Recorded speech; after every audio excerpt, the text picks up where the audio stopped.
without any kind of recourse, or virtually without mention of the scientific literature, the truly scientific literature, the literature by specialists in those fields. In a letter to the Wall Street Journal, Professor Frederick Seitz, former president of America's National Academy of Sciences, revealed that IPCC officials had censored the comments of scientists. He said that this report is not the version that was approved by the contributing scientists. At least 15 key sections of the science chapter had been deleted. These included statements like, none of the studies cited has shown clear evidence that we can attribute climate changes to increases in greenhouse gases. No study to date has positively attributed all or part of the observed climate changes to man-made causes. Professor Seitz concluded, I have never witnessed a more disturbing corruption of the peer review process than the events that led to this IPCC report. In its reply, the IPCC did not deny making these deletions, but it said there was no dishonesty or bias in the report and that uncertainties about the cause of global warming had been included.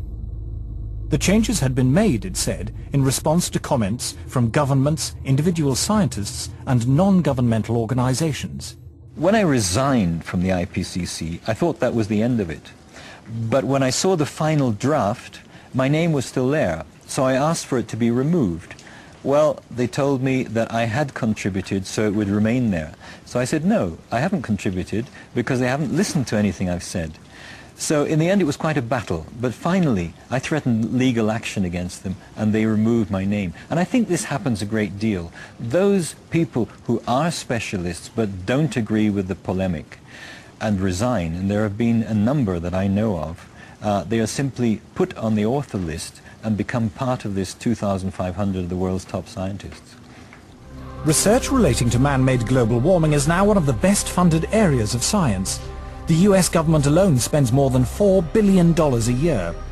According to NASA climatologist Roy Spencer, scientists who speak out against man-made global warming have a lot to lose. It's generally harder to get research proposals funded because of the stands that we've taken publicly. And you'll find very few of us that are willing to take a public stand because it does cut into their research funding.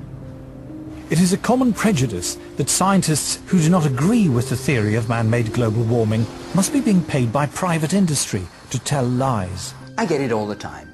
You must be in the pay of the multinationals. Sadly, like most of the scientists you'll talk to, I haven't seen a penny from the multinationals. I'm always accused of being paid by the oil and gas companies. I've never received a nickel from the oil and gas companies.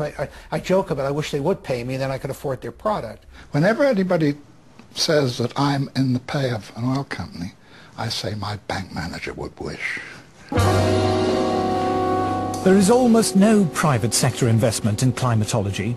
And yet, to be involved in any research project which involves an industry grant, no matter how small, can spell ruin to a scientist's reputation.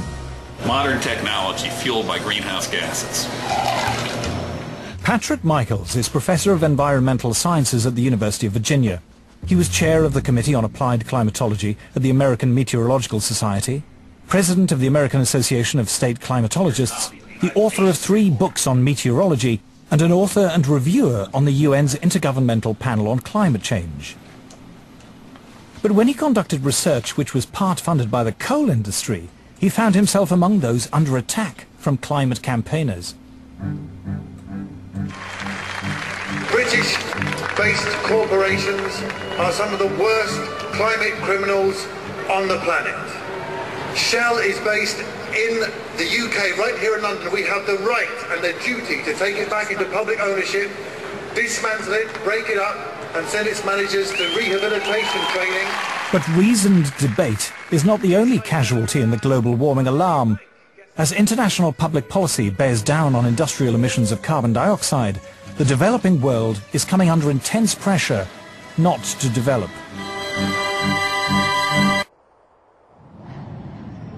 I'm no expert on climate change, I'm no scientist, and what I'm going to say next is a great big turn-off. It's just that. Turning off anything you don't need, you're not using it. It's easier than you think to make a difference. Delegates from around the world are flying into Nairobi for a conference sponsored by the UN to talk about global warming. Civil servants, professional NGO campaigners, carbon offset fund managers, environmental journalists and others will discuss every aspect of man-made climate change, from how to promote solar panels in Africa to the relationship between global warming and sexism. The conference lasts 10 days. The number of delegates exceeds 6,000. The billions of dollars invested in climate science means there is a huge constituency of people dependent upon those dollars.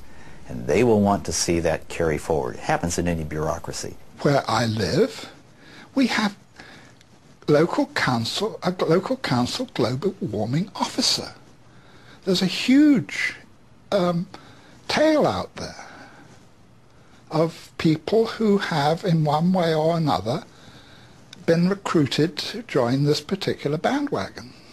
Anybody who stands up and says, hey, wait a minute, let's look at this coolly and rationally and carefully and see actually how much merit, how much this stands up, they will be ostracized.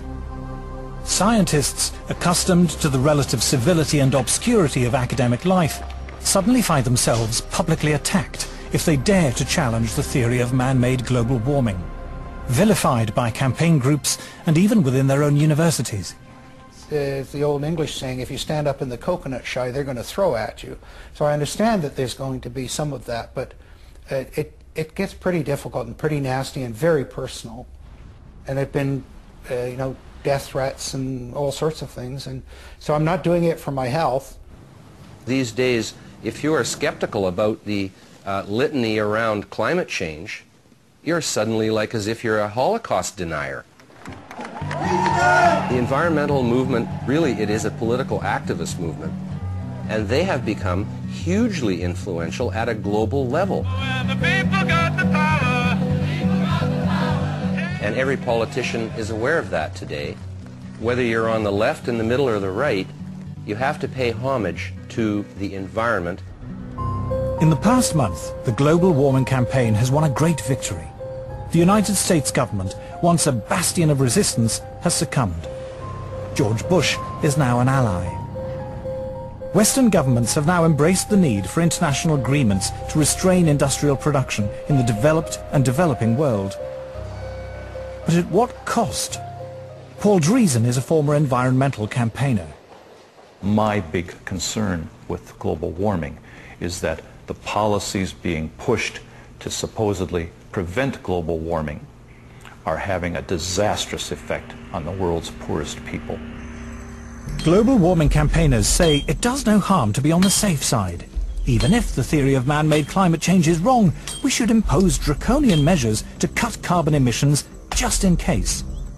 They call this the precautionary principle. The precautionary principle is a very interesting beast. It's basically used to promote a particular agenda and ideology. It's always used in one direction only. It talks about the risks of using a particular technology, fossil fuels for example, but never about the risks of not using it. It never talks about the benefits of having that technology. Anne Muagela is about to cook a meal for her children. She is one of the 2 billion people, a third of the world's population, who have no access to electricity. Instead, they must burn wood or dried animal dung in their homes. The indoor smoke this creates is the deadliest form of pollution in the world. According to the World Health Organization, 4 million children under the age of 5 die each year from respiratory diseases caused by indoor smoke, and many millions of women die early from cancer and lung disease for the same reason. If you were to ask a rural person to define development, they'll tell you, yes, I'll know I've moved to the next level when I have electricity. Actually, not having electricity creates such a long chain of